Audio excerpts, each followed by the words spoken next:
I want to tell you about a phone call I received 20 years after my parents put me out of the house, with a garbage bag of clothes and a look on my mother's face that I have spent 2 decades trying to forget. The call lasted 11 minutes. My mother's voice was warm. Warmer than I had heard it since I was 15. She said, "We want to meet your son." She said, "It's been so long." She said, "We're having our 40th anniversary party. And it would mean everything if you came." She used the word grandson. She used it 3 times in 11 minutes. I sat in my kitchen. I let her talk. I did not correct her. Because the truth is, there was no son. There had been. For 8 days. And what happened in the years between? The night she pushed me out. And the night she called asking for the child she had never bothered to check on. Is what I want to tell you about. My name is Grace. And this is not a story about revenge. It is a story about what happens when you survive something that was supposed to break you. And then one day, the people who tried to break you come knocking because they need something. This is that story. All of it. From the beginning. Welcome to Silent Karma. If you're here for the first time, this is a space for people who have been asked to carry things they were never supposed to carry alone. People who know what it means to be failed by the people who were supposed to protect them and who kept going anyway. Tonight's story is about Grace. Grace was 16 when her parents found out she was pregnant. She was not given a choice about what happened next. She was given a garbage bag and the address of a women's shelter written on a piece of paper in her father's handwriting. She was told she had brought shame on the family. She was told not to contact them until she had fixed what she had done. No one explained what fixing it would look like. She left that night. She was in 10th grade. 20 years passed. And then her mother called, asking to meet the grandson she had spent 2 decades pretending did not exist. Get comfortable. This story does not rush. And the ending is not the one either of them expected. I grew up in a house where appearance was everything. My father was a deacon at our church. My mother ran the hospitality committee for 15 years. On Sundays she made sure all 3 of us children were dressed in colors that matched. I have a photograph from Easter when I was 9. We are standing on the front steps. We are all smiling. We look like the kind of family that sends cards at Christmas with the word blessed printed across the bottom. We were that family. That was the point. My older brother Daniel could do almost nothing wrong. Not because he was better behaved than me, but because the things he did wrong were private things. Quiet things. Things that could be forgiven before anyone outside the house noticed.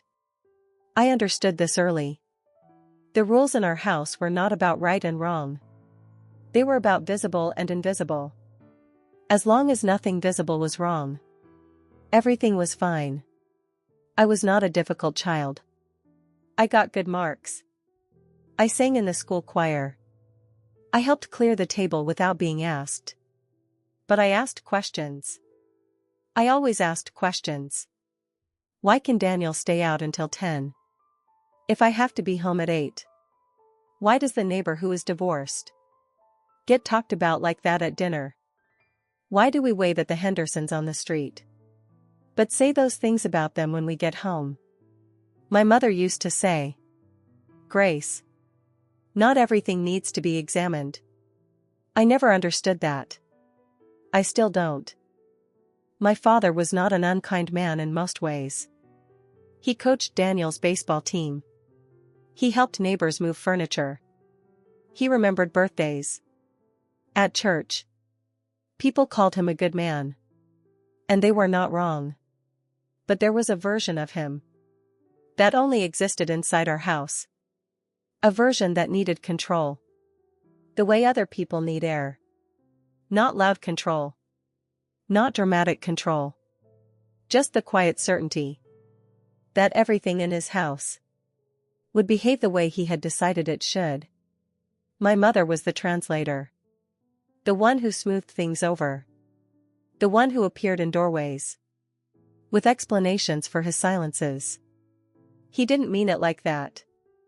You know how he gets. Just give it some time. I loved my mother. I need to say that. I loved her even then. Even in the years that came after. Even when I was angry enough. That love felt like something I was holding. Against my will. But she had a particular talent. For disappearing at the moments that mattered most. For suddenly not being in the room when the room needed her most. For finding something urgent to do in the kitchen when decisions were being made. The night they told me to leave, my mother stood in the doorway, holding a dish towel. She did not speak. She did not come to me. She watched my father hand me the garbage bag and the address on the folded paper. And she did not say a word. I looked at her. One last look. Trying to find something. She looked at the floor. That was the moment. Not my father's voice. Not the bag. That look at the floor. I was 16 years old and I was pregnant. And I was standing outside my parents' house. With a garbage bag at 11 at night. In October. It was cold. I had a jacket but I had packed it at the bottom of the bag. Because I hadn't planned for this. You don't plan for this. I called my best friend Nina from a payphone. 2 streets away. She picked up on the second ring. I told her what had happened. She said, "Stay where you are." She came in her mother's car 20 minutes later. She was also 16. She had also just been woken up at 11 at night. She drove 3 streets in a car she wasn't supposed to take. Because that's what she was. I stayed with Nina's family for 3 weeks. Her mother, Sandra, never once made me feel like a problem that needed solving. She gave me the guest room. She made sure there was food I could eat. Because the smell of certain things made me sick in those early weeks. She sat with me one evening when I couldn't stop crying. And she didn't say anything. She just sat. I have thought about Sandra a lot. In the years since. I have thought about what it means to be kind to someone else's child when that child has been turned away by her own people. I have thought about how easy it would have been for Sandra to call my parents, to send me back, to treat me like someone else's problem. She didn't. She just sat. After 3 weeks I went to the shelter on the paper my father had given me. Because I didn't want to stay where I wasn't really supposed to be. Because I was 16 and I had more pride than sense. And because I had already decided that I was not going to be someone who needed to be managed out of a room. Grace was 16 years old with a garbage bag and a folded piece of paper. No money. No plan. October. And she walked into a shelter instead of back to a house that had already told her the answer. That decision, made at 16. In the cold. With a jacket at the bottom of a bag. That is the whole story. Everything that came after was just consequence. The shelter was not what I expected. I expected it to feel temporary. Like a waiting room. It felt like a village. There were women of every age. Some with children already. Some, like me, waiting. Some who had left quietly in the night. From situations I didn't fully understand yet.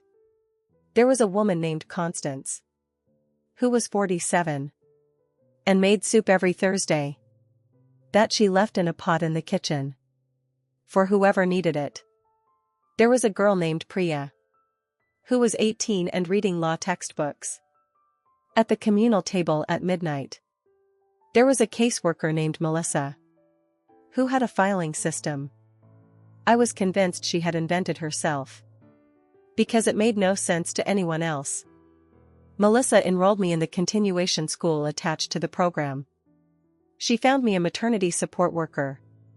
She sat across from me 3 weeks after I arrived, and slid a folder across the table. She said, "These are your options." She said, "I'm not going to tell you what to choose." She said, "But I need you to understand that you have more of them than you think." I was 16. No adult in my life had ever said that to me before. I kept the folder. I read it 3 times.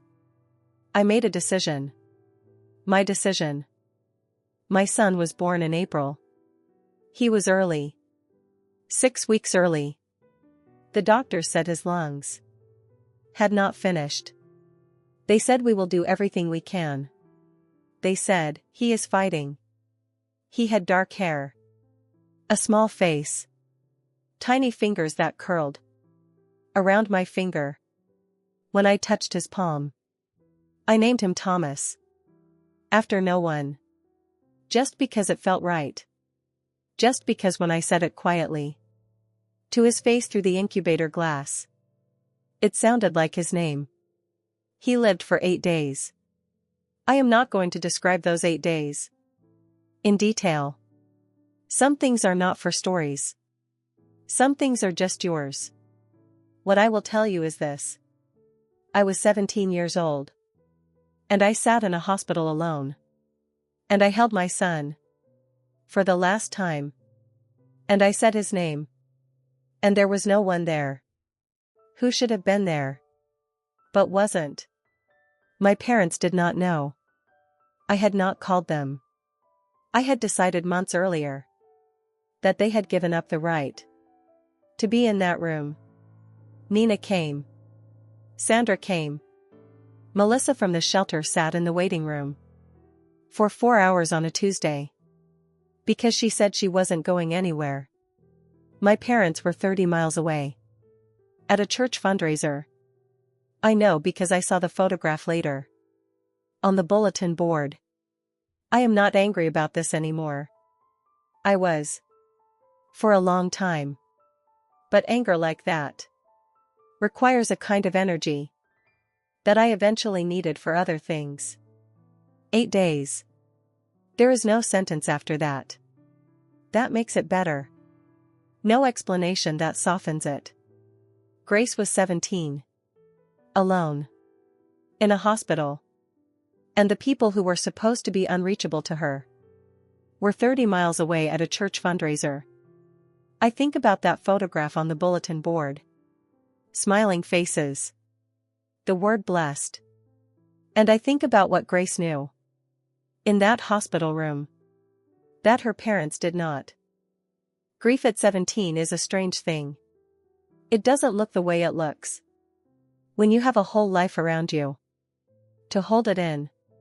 When you are 17 and in a shelter, and you have no one who knew him. Grief is mostly just silence. I went back to the continuation school 2 weeks later. I don't entirely know why. Maybe because Melissa asked me to. Maybe because sitting still was becoming dangerous. I threw myself into every class available. Mathematics, literature, basic accounting, a computer skills program with software that was already outdated, but which gave me something to do with my hands. For 3 hours every afternoon. Nina called every Sunday. For 2 years she called every Sunday. I answered almost every time. I didn't contact my parents. They didn't contact me. I thought about them. The way you think about a country you used to live in. Distant. Real once. Not anymore. I got my high school certificate at 18. Melissa and Sandra and Nina came. We had dinner at a diner after. It was the best dinner of my life. 3 weeks later I moved into a shared apartment with 2 other women from the shelter program. I started working at a copy center. I enrolled in evening classes at the community college. I was 18 years old. And I had a plan that no one had given me. And no one could take away. I want to tell you about the next 10 years. Not because they were dramatic, but because they were real. And they are mine. And I think they matter. I finished a 2-year business administration diploma. I got a job as an office administrator at a small logistics company. I was 21. I was very good at my job because I had spent my entire life being useful and invisible. And it turned out those skills were genuinely valuable in an office. I got promoted twice in 3 years. I took on bookkeeping, then accounts. Then I managed a team of 4. When the company expanded. At 25 I started a night course in business finance. At 27 I had a qualification that allowed me to do something that felt impossible 6 months earlier. I left. Not dramatically. Not in anger. I had been offered a better job at a larger firm. And I took it. I moved to a different city. I rented my first apartment alone. I bought a second-hand sofa. And a bookshelf. And a coffee maker. That took me 4 hours to figure out. Because I had lost the instruction manual. Before I even got home. I called Nina to tell her. And she laughed so hard. I had to hold the phone away from my ear. That laugh. I still hear it sometimes. When I need to. I had not spoken to my parents in 9 years. My mother called when I was 28. Not me. Directly. She called Nina. She had found Nina's number, I don't know how. She asked Nina to tell me that my father had had a minor procedure. His heart. Nothing critical. But she thought I should know. Nina called me and relayed this. In the careful tone she used. When she was delivering something she wasn't sure I wanted. I sat with it for 3 days. Then I sent a card. A plain card. I wrote, I hope the recovery goes well. I signed it with my name. Just my name. No return address. I don't know if they received it. I don't know if they kept it. I told myself it didn't matter. And I mostly believed that. 2 years later my mother found my email address. I don't know how. She wrote 3 sentences. She said she thought about me. She said she hoped I was well. She said she still had my school photograph on her dresser. I read it 11 times. I didn't reply. I didn't know how to reply to 3 sentences that said nothing about what needed to be said. And I was not going to be the one to say it first. I want to tell you about Elliot. Because this story is not only a story about what was taken from me. It is also a story about what I built. I met Elliot at 29. At a work conference I almost didn't attend. Because I had a migraine the morning of. I went anyway because I had agreed to present. And I do not cancel commitments. He was presenting in the same session. Financial risk management. He was good at it. Clear. No unnecessary words. I respect that. We ended up in the same queue for the terrible conference coffee. He said, this is going to be terrible. I said, I know. He said, should we find a real place? I said, I have 15 minutes. We talked for 40 minutes. I was late back. I didn't care. On our 3rd date, I told him about Thomas. All of it. My parents. The garbage bag. The shelter. The 8 days. He was very still while I talked. When I finished, he said, "Thank you for telling me." Not, "I'm so sorry." Not, "That's terrible." "Thank you for telling me." I knew then that he was someone I was going to keep.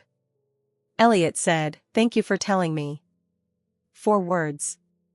But those 4 words did something that no one outside of Sandra and Nina had ever done for Grace. They said, "I received what you gave me. I'm not going to fix it or minimize it. I received it." Some people never get that. Grace waited 12 years for it. She recognized it immediately when it came. By the time my mother's phone call came, I was 36. Elliot and I had been together for 7 years. We lived in a house we had bought together. Not a large house, but ours. A garden in the back that Elliot kept in an organized state that I teased him about regularly. I was a senior financial analyst at a firm I respected. I had a team of 7. I had been asked the year before to mentor 2 junior analysts who were genuinely going to be better than me within 5 years. I told them this and they looked horrified. I told them it was a compliment. Nina and I spoke every week. She had moved to the same city as me 4 years earlier for a job that didn't work out. But the city did. We had dinner on Thursdays most weeks. She ordered the same thing every time. And I still found it endearing after 15 years. I had a life. A real one. Built entirely from decisions I had made myself.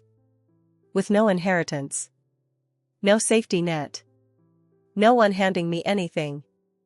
I had not spoken to my parents in 18 years. There had been 2 cards and 1 email. In that time. Nothing from my brother Daniel. Nothing I needed to respond to. I thought about Thomas still. Always in April. Sometimes in small moments. Seeing a small dark-haired child. Hearing a name called across a park. But grief, with enough years, begins to feel less like a wound. And more like a scar. Present. Part of you. No longer bleeding. I was fine. I was more than fine. And then my mother called. It was a Saturday afternoon. I was reading. Elliot was in the garden doing something to the rose bushes that he would explain to me later in more detail than I required. My phone showed a number I didn't recognize. I almost didn't pick up. I picked up. It was my mother. Her voice was older. Obviously. 20 years older. But there is something about a mother's voice that does not change entirely. Something you know even before you process it. She said, "Grace. It's Mom." I said, "I know." There was a pause. She said, "I wasn't sure if you'd." She didn't finish the sentence. She moved quickly to the reason for the call. She and my father were celebrating their 40th wedding anniversary. In 3 weeks. There was a party. Family. Church friends. People who had known us all. When we were that family on the front steps. She said she would love it if I came. She said, "And we'd love to meet your son." Of course. I held the phone away from my face for a moment. Just for a moment. She said, "I know it's been a long time." She said, "I know there's so much to." Another sentence she didn't finish. She used the word grandson twice more. Before the call ended. She used the word family 4 times. She didn't mention Thomas by name.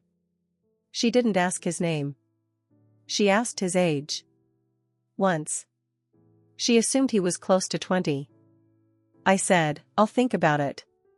She said, "That's all I ask." The call was 11 minutes and 40 seconds. I sat on the couch for a long time after. I told Elliot that evening. He listened standing in the kitchen, with a dish towel in his hands, which I noticed because of my mother in the doorway. All those years ago. When I finished, he put down the dish towel. He asked, "What do you want to do?" Not, "What do you think you should do?" Not, "Maybe it's time." "What do you want to do?" I said, "I don't know yet." He said, "Okay. That's where we start." I called Nina the next morning. She was quiet while I talked. When I finished, she said, she asked about the grandson before she asked how you are. I said, yes. She said, did she ask his name? I said, no. There was a pause. Then Nina said, Grace, what do you actually want to come out of this? And I sat with that question for 3 days. Because the honest answer was not simple. Part of me wanted nothing from them. Part of me had wanted something from them for 20 years. And had given up hoping it would come. And part of me, the part one had been the least honest with, wanted them to understand exactly what they had done. Not told. Not explained to. Understood. In the way you only understand something when you cannot escape it. On the third evening, I sat at my desk and wrote 2 things. The first was a list. Every specific thing that had happened that night at 16. The bag. The address. The dish towel. The expression on my mother's face when she looked at the floor. The second was a letter. To no one. Just to get it out of my body. And onto paper. 5 pages. Handwritten. The things I had never said. Because there had been no one to say them to. At the end of the letter, I wrote a question to myself. What do you need from this? To be finished with it? I looked at that question for a long time. And the answer, when it came, was not what I expected. I didn't need an apology. I had stopped needing an apology. Around year 10. An apology requires the person giving it to understand what they're apologizing for. I had no confidence they did. What I needed was simpler. And harder. I needed them to stand in the full truth of what had happened. Not my version of it. The truth of it. All of it. Including the part they were most afraid of. And I needed to do it. On my terms. Not in their house. Not at their party. Not surrounded by church friends. And anniversary tablecloths. I called my mother back on a Wednesday. I said, I'll come. But not to the party. Before the party. Just us. At a neutral place. Just to talk. There was a pause. She said, of course. She said, and your son? I said, we'll talk about that when we meet. We met at a hotel lobby cafe. Neutral ground. My suggestion. I arrived 15 minutes early. I ordered coffee. I sat with my back to the wall. Because I wanted to see the door. My mother walked in at exactly the agreed time. She was smaller than I remembered. Or maybe I was bigger. Probably both. She saw me and stopped. The same way Carol had stopped in that other story. Something in the body that recognizes before the brain catches up. She sat down. She said, you look well. I said, thank you. She ordered tea she didn't drink. We talked for a while about nothing. About my father's health. About the party preparations. About my brother Daniel, who was married now. With 2 daughters. I let her talk. I had been waiting 20 years. I could wait 20 more minutes. And then she said, I'd love to see your son before the party. And I put my cup down. Very carefully. On the saucer. I said, Mom. I need to tell you something. She looked at me. Something moved in her face. Something that knew. Before I said it. I said, Thomas died. She said, what? I said, my son.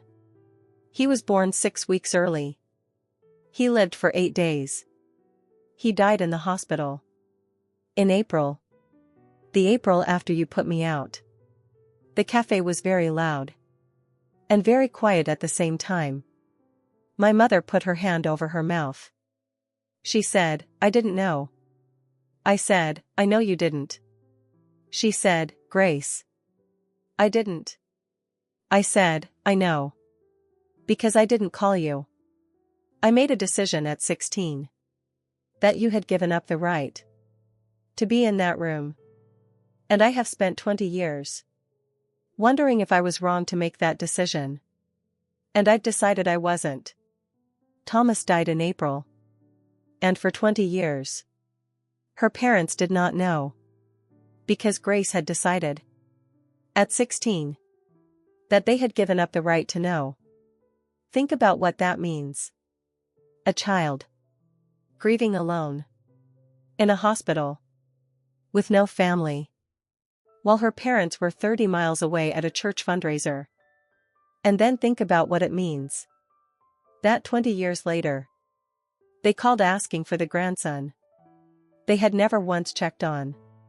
The question is not whether Grace did the right thing. The question is, what does it mean? That doing the right thing. Still cost her everything it cost her. My mother cried. For a long time she just cried. I didn't comfort her. I didn't pull away. I just sat. The way Sandra had sat with me. In the shelter 19 years earlier. When she could speak again she said. I'm so sorry. I'm so sorry. Grace. And I believed her. That is the thing I want to be clear about. I believed she was sorry. I believed the sorrow was real. But sorrow and understanding are not the same thing. And I needed her to understand. So I told her. Everything I had written in the letter. The shelter. Sandra. Melissa. The continuation school. The grief I carried alone. The 8 days. His fingers. His name. And I told her about the years after. The diploma. The jobs. The promotions. The apartment I bought alone. Elliot. Nina who called every Sunday for 2 years. Sandra who sat without speaking. Because that was what I needed. I told her, there were people. Who were there. Who chose to be there. Not because they were family. But because they decided I mattered. She said, I was scared. I said, I know. She said, your father said. I said, I know what he said. I was there. She said, I should have. I said, yes. You should have. No softening. No, it's okay. No, you did what you could. Just, yes. You should have. Because she should have. And we both knew it. My father did not come to the cafe meeting. My mother had not told him it was happening. I learned this later. She called me 2 days after the cafe. And asked if I would speak to him. She said, he needs to hear it from you. I said, no. She said, Grace. I said, he put me out of the house. He wrote the address on the paper. If he wants to hear it from me, he can ask me directly. I am not going to be arranged into a conversation. For someone else's convenience. There was silence. Then she said, I'll tell him that. 2 weeks later my father called. Himself. His number. No intermediary. He said, Grace. I said, Dad. He said, your mother told me about Thomas. He said it twice. His voice breaking. On the second time. He said, I didn't know. I said, I know you didn't. He said, I made a terrible mistake. I said, yes. He said, I had no right. I said, no. You didn't. He started to cry. My father, who I had never heard cry in my life, who I had not been in the same room with for 20 years. I let him. When he finished, he said, Can I ask you something? I said, yes. He said, did he know he was loved? I had to put the phone down for a moment. Just for a moment. I picked it back up and I said, yes. He knew. My father said, thank you for telling me that. I said, his name was Thomas. He said, Thomas. Just that. Just his name. Said by his grandfather. For the first and last time. 20 years too late. I heard it anyway. I went to the party. I know that surprises people. When I tell the story, they expect that I didn't go. That the party was the thing I withheld. But I had already given them the thing that mattered. The truth. The full weight of it. In that cafe. And on that phone. There was nothing left to withhold. And I had my own reasons for going. I wanted to stand in that room. As the person I had become. Not the girl they had put out. Not the story they had told themselves. For 20 years. The person who had built something real. With no help from any of them. Elliot came with me. He wore a tie he had bought specifically. And spent 40 minutes getting right. I told him he looked great. He said, I feel like I'm going to a deposition. We walked in together. The room went a little quiet when I entered. Not dramatically. Just the way rooms go quiet. When someone enters. Whom people have heard about. But not seen. My mother came to us immediately. She hugged me. A real hug. Longer than protocol required. I let her. My father came across the room more slowly. He looked older than I expected. He stood in front of me. And for a moment neither of us spoke. Then he said, I'm glad you came. I said, me too. It was not a resolution. It was not a forgiveness ceremony. It was two people standing in the same room. After a very long time. And deciding to be there. Daniel was there with his wife and daughters. 2 girls. 7 and 9. The older one had a direct way of looking at people. That I recognized immediately. I told her I liked her shoes. She said, I picked them myself. I said, good. There were things that were not said that evening. Things that will perhaps never be said. My parents never said. We were wrong to prioritize reputation over our child. They never said. We failed you in a way that cannot be undone. They were sorry. I believe they were sorry. But sorry is not the same as understanding. What I have come to believe is that some people are capable of one, but not the other. And you have to decide what you can work with. I don't have a relationship with my parents the way other people have relationships with theirs. We speak. I visit. Occasionally. We are polite and sometimes warm.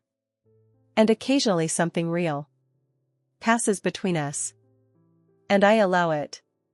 But I hold them at a particular distance. Not from anger. Not anymore. From honesty.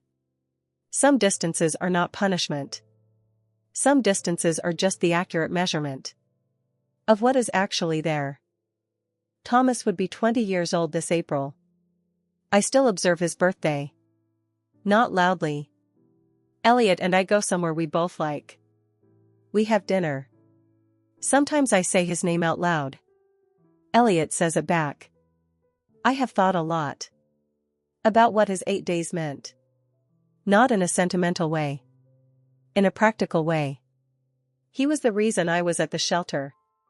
He was the reason I met Melissa. He was the reason Sandra sat with me, without speaking, for 2 hours. In the middle of a Tuesday. He was the reason I had to build something from nothing. And in building something from nothing, I found out exactly who I was. I would not have chosen any of it. I need to be honest about that. I would not have chosen the garbage bag or the shelter, or the continuation school, or the grief I carried alone. But I chose what I did with it. Every decision after that night was mine. Made by me. For me. With no safety net and no inheritance. And no one handing me anything.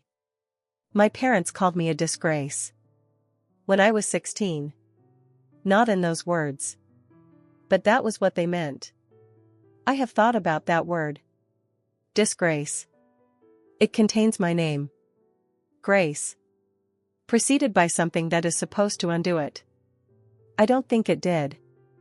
Grace still has her apartment. Her garden that Elliot keeps tidy. And she teases him about regularly. Her Thursday dinners with Nina. Her team of 7. She still observes April. Every year. With Elliot. Saying a name out loud. She went to one more family gathering. The following Christmas. Her father asked about her work. In the same way he used to ask Daniel. She answered. He listened. It was late. But it was something. She kept the letter she wrote to herself. That night at her desk. The 5 pages. Handwritten. The things she had never been able to say. She reads it sometimes. Not often. But she knows where it is. Because there is something important about having said the thing. Even to no one. Even just to a piece of paper at midnight. The act of saying it makes it real. And the real things are the ones worth keeping.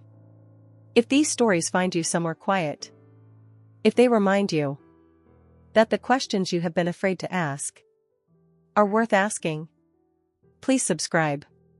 Turn on notifications. A new story every week. This is Silent Karma. Good night.